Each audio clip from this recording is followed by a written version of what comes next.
సమాప్తమాయను అనగా దేవుని మాట విజయాన్ని సూచిస్తుంది. ఇది పూర్తి ఆయను. నేను అయిపోయానని ఎప్పుడు చెప్పలేదు, నేను చనిపోతున్నానని ఆయన చెప్పలేదు. సమాప్తమాయను అనగా ఆయన వచ్చిన పని, ఆయన ఏ పని అయితే చేయడానికి ఈ లోకానికి వచ్చాడో ఆ పని పూర్తి అయినదని ఆ యొక్క విజయ కేతనాన్ని ఆయన అక్కడ మనకు సూచిస్తున్నాడు.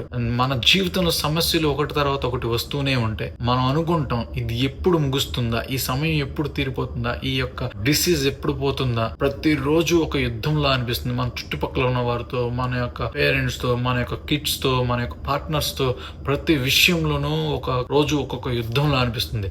చాలా సార్లు మనం ఓడిపోయినట్లుగా అనిపిస్తుంది, జీవిస్తుంటాం. కొన్నిసార్లు మన డిసీజులు తప్పకపోయినా, మన ప్రార్థన ఆలకించకపోయినా, కొన్నిసార్లు మన యొక్క ఆలోచన తగిన విధంగా జరగకపోయినా మనం ఓడిపోయామని అనిపిస్తాం. కానీ సత్యం ఏంటంటే యేసు ఇప్పటికే విజయం సాధించాడు. ఆ విజయం మనం నమ్మి నడవాలి. అది దేవుడు చెప్పాలనుకున్నాడు ఆయన నోటి ద్వారా. ఇది సమాప్తమాయను, ఆయన వచ్చిన పని సంపూర్తిగా అయినది మనం నమ్మి రక్షణను పొందుకునే వారుగా ఉండాలి. దేవుడు మనల్ని అందరినీ దీవించి ఆశీర్వదించినాక.